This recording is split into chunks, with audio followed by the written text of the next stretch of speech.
Hello and welcome to Chicanime. My name is Lauren and we're back with another Mahas TV video. This one is Every Item in Overlord Explained, Season 4 and the Sacred Kingdom. I've been doing a lot of Sacred Kingdom videos recently, a lot of stuff from Zoronic Kiba, so this is another one from Mahas. We're going to go over just, trying to just change things up a little bit. I will get back to all of the things that were removed soon, but for now, I would like to get into this. I think this will be fun. Let's begin. New bow doesn't seem If you had a funny feeling that Neia's new bow doesn't seem particularly special, contrary to the hype around it, it's because it was in fact a regular bow. Ainsama doesn't want you to know that, but I am willing to take the risk and tell you all about this item and many others. Hello, comrade. I recognize that now. I know what it's from. It's from the first episode of Mob Psycho. That is likely going to be one of the shows that Jess and I are watching next, by the way. My name is Mahis. Come, Hi, Mahis. Get yourself a beverage and sit one. down with me. We got the last box of treasures to go over. For now. As always, we do the explanation in order in which these items appear in the show, so you'll have to wait a bit before we address the Rune conspiracies. However, our devious lord is no stranger to presenting things as something that they aren't, with one of the more harmless examples being the book he reads at night when he stays in a rantel. There is no exact description of what's written there, but it seems to be a kind of unserious book, maybe taking over the world for dummies or even a fun comic/manga, which he later substitutes with the one worthy of being read by the supreme ruler. We've heard it several times at this point. He gets tired of all this pretend to be the perfect being, so he looks for every opportunity to slack or do something recreational. It's not easy with so many eyes on him, and that's why Ainsama resorts to means some consider to be unnatural.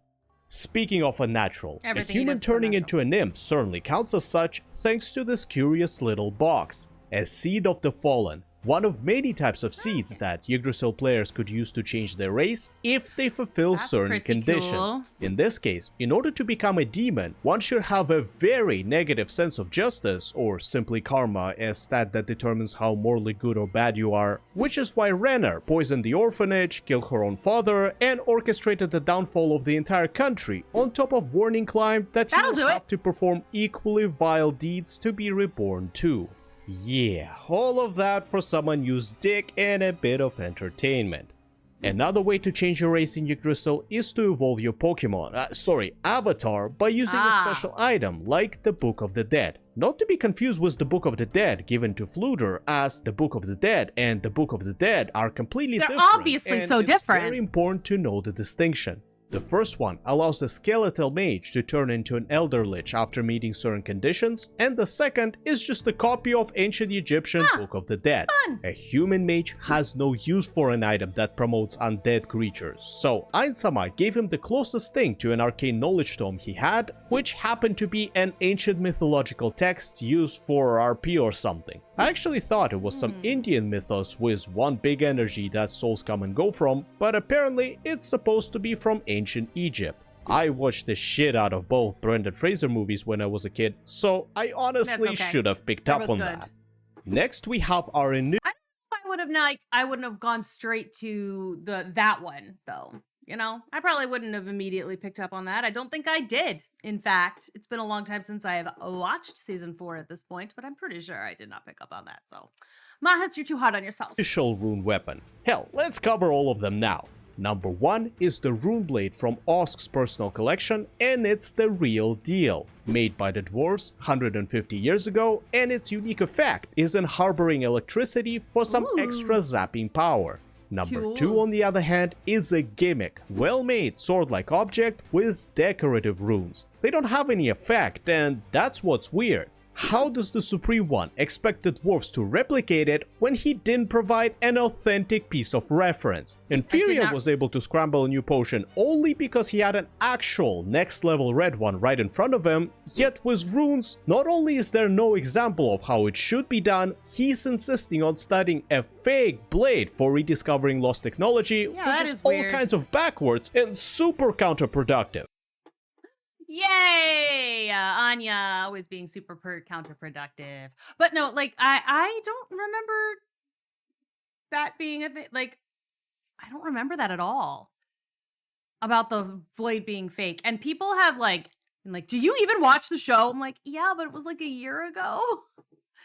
It was like a year ago, and there was a lot of other plot stuff happening. And I'm sorry, I don't remember everything that has happened in the show. I remembered him going to the dwarves. I remember really liking the dwarves. I remember him giving them the rune thing and said, make more rune stuff. Like, I remember that. I don't remember the rune stuff, the rune sword he gave them not being real. In the same manner, the third and final rune weapon totally missed the mark. Totally missed the mark because it wasn't a rune weapon at all. It didn't even have vivid runes, so no wonder this whole marketing campaign turned out to be a giant flop.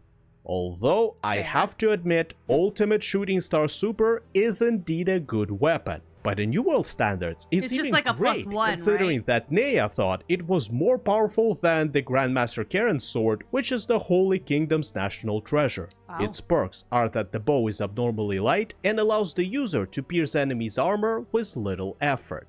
So it's like, it's basically a +1 or a +2 weapon then. Crafting stuff is pretty good. a very important part of Overlord, as we can clearly see, and crafting a staff is no exception. In the first video on the topic, we've discussed how the Staff of Einzelgon was made and that it included several failed attempts. I'm not sure if this is one of them, but there is some faint resemblance if you ask me. This is a prototype staff that the Sorcerer King used against one beefy boy. I mean, it got resemblance if because it's got a pole and some gold on it. There it is. There's those resemblances. And even though it's mostly just a pretty stick with a cool looking mace element, it has a trick that we didn't get to see. It can blast something with a layer of flames, and it can be mentally commanded to do so, increasing the speed of the cast in comparison with the traditional way of using spells. Post-production Mike is here. We actually saw the staff using or attempting a fire spell, but it was way too quick and it didn't accomplish anything. Also, while we're on the topic, we sometimes see our lord holding the guild weapon while outside Nazarick, and I'm sorry to tell you, it's not the real one. That makes more is sense. Too cautious to take such a powerful item into the world, so he uses a replica instead. Following that, we have makes a few a lot minor more sense. items that we can go over pretty quickly. The loudspeaker is something we saw many people use, and it's essentially a megaphone that uses magic instead of physics. Most of the time, it's a crystal with a glowing circle, yet Aura was using one looking like a microphone in the Colosseum. That's gotta just be for fun, notebook, right? It's exactly like that's gotta be like they modded that or something in the game in Yggdrasil. They modded it to look like a mic. Just for funsies, or it was like part of a drop or something. What it sounds like, and Mic the only drop. notable thing about it is the reason she began using it. Basically, she wanted to do something to make her feel like she is learning or improving. She didn't realize that writing stuff down is only half the process until one diligent elven girl told her to actually study them. Invisibility Cape. Fair, It's good, yeah. possibly a rune item, given that it came from Gonda's father, who was a runesmith, but don't quote me on that. It has a low-level effect that hides the user if it's wrapped tightly around their body. Hedging Mal's glasses. Pretty good, Why though. does the dragon need them? They are not a magical cute. item and don't adjust to his size, so for style? Yeah. Although they must be pretty rare, as we only saw one other mention of glasses on a person in the Dwarven Kingdom, and maybe that's why the dragon treats them with so much care. I mean, like, honestly, yeah, sure. I feel like that's a thing. That it might just be like a fun little character quirk. This dragon likes to have the little glasses. They're cute, you know? It's something that sets them apart from everybody else. I can feel that. It's like he stole the glasses from somebody and was like, but they're mine now, they're cute. Epigony. This fancy TV remote is a high-level lockpick, which Ainsama has only one of. It has 7 charges and can open locks that would normally require a level 90 rogue. 5 colors Holy Sword. It's what Lilinet requested as a reward for defending the town from the undead. Officially. Unofficially, she was going for a different type of sword, but that's beside the point. Yeah, we hate this her. weapon has been in the Frickin' Count's pedo. family for generations and is a longsword enchanted with the elemental powers of fire, thunder, acid, sonic, and ice, which dealt their respective damage types to the slashed target. Ethereal Axe. As can be seen in the anime, it has a unique ability called Doppel, which summons a spectral copy of said axe that repeats all... Oh, that's okay. So it's like for clerics. Clerics have that spectral weapon. That's really cool. I like that it can only be one. It can only be what it is, which is fine. Can't have a giant lollipop, for instance, be your spectral weapon, or like a giant bust of Goldie Hawn or whatever I've seen people use. Attacks of the original, except for only dealing half the damage. The bonus is that Doppel can't be easily destroyed or dispelled. Now, onto a piece of gear that can only be described as... What the fuck is this? Iron Man? It's definitely something that shouldn't exist in a fantasy game, so what's the deal with it?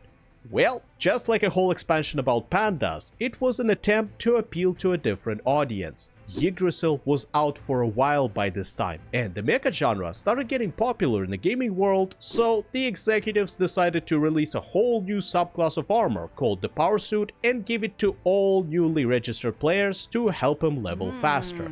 Moreover, it allowed characters whose speciality was non-combat to participate in fights as well, which led to this Gundam-looking thing becoming quite popular.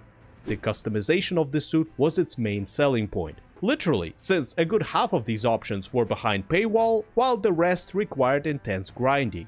You could enchant it with various spells, it was immune to most hazardous environments including underwater, and its flying speed was greater than that of a fly spell. If you think that's a bit too much for a starting item, wait until you find out about it replacing your character stats with its own, excluding health and mana. Whoa! It practically made early game a joke, where you don't learn anything, that feels like really unfair. Until you get to the higher levels, where even the moderately geared people will serve you your ass on a silver platter. Yeah, that feels like a really, that's bullshit actually, because like that might, oh, you know what though? I guess that's a gacha game, right? So it'll get people in, it'll get them interested, but they won't have like the skills to back it up, and so then they will buy the upgrades so that they can keep playing. Okay, I see what they're doing, but I hate it. If you bring this low skill shit to a fight, at most, the Power Suit could be about as strong as an average level 80 character. That's still pretty good, right? You could put 10 steer spells into it, yet there was a casting limit and various other restrictions, so at later stages of the game, it became a hindrance more than anything else. Okay. The one Azus has, for example, is not even close to being the strongest. It's called the Armor of Reinforcement and has all the bells and whistles of the basic version, but its combat stats are not very impressive. To Nazareth, as the Guardians and Ainsama himself would have zero trouble dealing with it, which is something I can't say about the Pleiades to the armor's credit. Its main source of damage is the Arcane Rifle, which is actually a tier higher than that of Shizu, capable of dispensing enough punishment to even melt a Death Knight, a tank summon with an unusually high HP pool.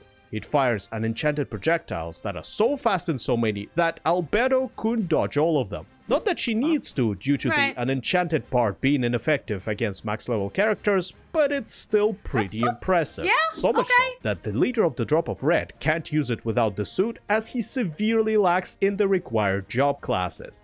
That's where the armor's ability of replacing stats comes in handy, and in addition to the machine gun, it provides 3 more types of offense. Chain Dragon Lightning, like the one Narbaral used, Firestorm to bring indiscriminate justice to the enemies of the Emperor, and some kind of instant death magic for similar purposes.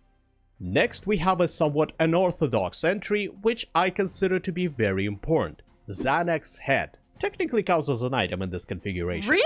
In simple terms, it's what brought the end of the Riestes kingdom, as right after the conversation with him, Ainsama was considering aborting the mission, since the amount of punishment administered should have been enough for the stick part of the carrot and stick plan.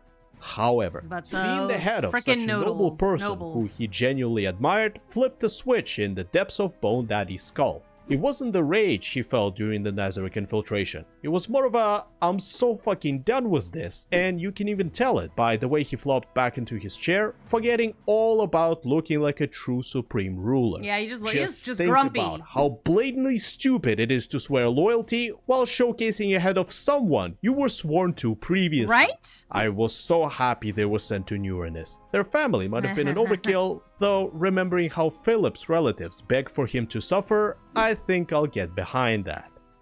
Back to the small but noteworthy items. The blasting stuff. Oh my god, really? That was a funny edit, Mahis. That was very funny. I appreciated that immensely, actually. My Bloodborne fanboy came out as soon as I saw it, and though these items are vastly different, All boobs are equally great. Just throwing that out there. Boobs are good. they have one thing in common. This weapon can knock enemies away from you because it was designed to build distance as opposed to dealing damage. Ooh, Perfect yeah. weapon for a mage going up against an enemy who likes to get up close and personal. In one of my games, I play a wizard character, and I've got a ring of repelling, essentially, and it will shoot a person back, like top 10 feet or so, which is better than, and I don't have to use a spell slot for it. I can just push them away from wherever they are, and then I could use Thunderwave or something, then I could do something on them. But it's a good way. It's a good way to like gain that distance, especially because like as the character I have has like no hit points. Like, do not get it. I do not want people close to me. So Ring of Repelling, get away. The Riesti's It's a cool treasure. item. It's not the armor and sword that we've talked about before, just symbols of the king and his rule. Ramposa agreed to hide them, hoping that the Sorcerer King won't raise the city this way, otherwise they have no practical value. A wooden necklace. This is actually a doll Neia carved herself, and cute. Pavel, her father, Yes. as you can see the family resemblance, held on to it as a reminder for who he is fighting for. Yeah, I remember Zorana Kiba talking about that. Sapphire. This fancy weapon belonging to Remedius Custodio is one of 4 swords which existed as a counterpart to the Source of Darkness, one of which is now owned by Lacus. It's enchanted with a holy element and passively deals damage to enemies with bad karma, as well as has a Nice. special ability to greatly amplify this effect for one strike. It doubles the length of the blade, makes it unblockable by neither weapon nor armor, and shines brightly, obstructing the enemy's vision. Very powerful attack indeed if the opponent is evil, but pretty useless if they're neutral or good. Like, Which is what happened. Yeah, I was gonna say that's what happened with the bear guy she was fighting. He was just like, because he's not evil. He does not have negative karma. He's just doing what he's doing. in the case of Vijar, who is just a warrior looking for a good fight, it didn't do anything at all. Speaking of not doing anything at all, this piece of paper Einstama had in his hand a few times is a list of instructions he received from Demiurgus. They were nothing major, just bullet points for his beloved ruler, which he thought would suffice for a man of his intelligence. Einstama, though, barely made heads or tails of it, and improvised most of the time instead, just like he always does. On the topic of receiving stuff from others, there is Neia's getup. It started with a bow, which That the was a topic of fantastic receiving picture. stuff from others, there is Look at her go. I love that. She looks like she's singing. She looks like a rock star. That's so fun. Neia's getup. It started with a bow, which the Sorcerer King gave her on a whim to promote his local business, and continued with a more immediately relevant item, the Star Pendant. Its enchantment increases the wearer's resistance to fear. Then she took possession of Buser's armor called Turtle Shell. As any magic item, it adjusted itself to the Esquire's size and protected her from various ranged attacks, both physical and magical, which seems to be its shtick. The last 4 items were given to our girl in quick succession, and we only got to see what one of them does. Necklace of Heavy Recover. It allows the user to cast a 3rd tier healing spell Heavy Recover on themselves or the others, as long as they have enough mana. Circlet of... Okay, see, like, I feel like I missed that particular... I remember the spell she did on herself, but I didn't realize that the necklace is what did that. So this has been helpful already. Iron Will. We haven't gotten there in those Zorana Kiba videos yet, so I'm sure like we would have gotten there, but we have not gotten to that point in those videos yet. So I don't mind having a little extra. Just like with Juknif's secret item, it protects from various mental attacks such as Charm Person or Command Mantra. Gauntlets of Archery. Made by Einstama himself for something that is no longer required, they provide a bonus to shooting skills. Likely just a +1 to the Archer job class or something. Visor Mirror Shade. Still not bad. I love it. I love a +1. I love all my other game where I am a rogue. I do a lot of firing bows and arrows. I love my +1 everything. Give them to me. All of the +1 items, please, Dame. The most useful item overall, as it greatly benefits her both inside and outside combat. On one hand, it allows the user to perform a... fly as fuck. they would make sure that they look like snowboarding glasses, honestly, which is just kind of fun. Snake shot every several minutes, which lets the arrow turn midair and hit the target. Oh, On bend it the like other, it covers Wanted. Neia's scary eyes, making it easier to talk to people. Funny enough, that was the primary reason for this gift, as the Supreme One felt uneasy looking at this adorable face.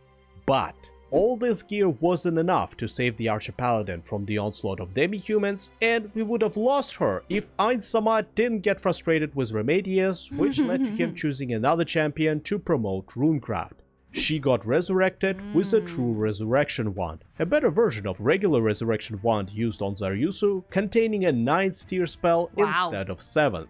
He used it because of Neia's low levels, so as to minimize the risk of the resurrection failing and her body turning into ash, as well as to reduce the loss of experience she would have sustained. Okay, Normally, cool. someone of Momonga's build wouldn't be able to use this wand, but thanks to the ultra-rare Ring of Mastery wand, the Sorcerer King is able to use any wand once per hour at a considerable cost of mana. Once per hour, though? That's pretty crazy. That's a good ring.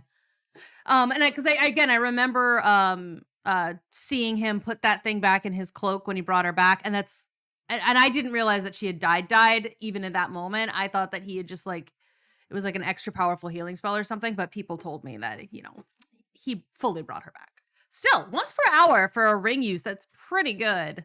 Oh, and in case I missed it in the first video, the golden potion Ainsama used is the famous stamina potion made by Inferior, whose original goal was to keep up with Amy in bed. Because of that, it decreases a person's fatigue without affecting their sensations. Good when you are making love to your wife, but terrible if you're all bruised up and aching after a fight. Before we get into the last set of items that can be grouped around one cute mechanical maid, I want to quickly make a remark. Remember how in the last video I said that Gazev's instant death resistant armor is pretty underwhelming? Well, we got an example of how useful it can be thanks to this Dark Souls reject. Yes, oh thank God, are you gonna tell me about this creep? I have been desperately trying to figure out what this finger thing is, and I watched a video where they were kind of talking about the different types of creatures or whatever, but I didn't get a satisfactory explanation about this one. She had an item that gave her an immunity to death magic that had a 24-hour cooldown. Sure, it saved Narcine from the first death spell, but all Ainsama had to do was double tap with a reality slash to turn one enemy into two. Okay, on to Shizu and her shenanigans. Let's start with a bittersweet one, literally. The chocolate drink she shared with Neia is exactly what it sounds like. A thick, sweet liquid that brings joy to everyone, especially to dentists and dietologists. It's like a burger. You can be sad before or after eating one, yet I've never seen someone being sad while eating a burger. That's why one of the Supreme Beings, probably Encore Mochi Mochi, I don't know for sure, said that growing fat on sweets is every woman's true wish. You might think it's stupid given current social tendencies, but in the world where Suzuki Satoru is from, this is, in plain English, a dream since regular people— Well, if it was gonna... if society was a little bit more okay with it, maybe. Although I did have a friend in high school who was my dream is to get fat enough that I can use my stomach as a plate for my snacks. I want to be able to put my plate on my stomach for my snacks and just be able to kind of, I was like, okay, girl, you do you. Could not be me. Over there survive on nutrient pills and almost never eat regular food, let alone sweet candies. Then there is a 1 yen sticker, a simple token of appreciation which Shizu places on things and people she finds cute. They don't come off that easily, so she carries around a solution to change their location if needed, as she is very particular about them and won't leave you alone until you have one somewhere. That's so cute! Finally, she has a few cool pieces of gear. We already know about the maid uniform that is as tough as plate armor, and the gun that is very flexible with several firing modes. The new ones are the scarf that has a few camouflage or ambush spells like short-term invisibility, and a bottle of perfume, which is a consumable, sprayable item containing a first-tier spell odorless for further identity concealment. They should have simply called it a deodorant, but perfume sounds nicer, especially within a game. She also has a combat knife, which is just a backup weapon and is not very exciting. Yeah, but that's okay. That's about it for the Overlord items. There are plenty more in the light novel, yet I don't think I'll cover them since okay. they're mostly niche and are not affecting the plot. As soon as they adapt another volume into an anime format, we shall continue, but for now, it was I, Machias, unloading Thanks, somewhat Machias. useful information into the microphone. Have a great, whatever time of the day you have. Until next time, cheers. Cheers. That was okay. Cool. Always a pleasure to pop back to Machias. And again, I'm glad to finish up this little section here. Of all of the items explained. It's been a fun little series. I hope y'all enjoyed it as much as I did. Any other creators or videos I should be looking at? Go ahead and let me know. And I'll see you all in the next one. Bye-bye.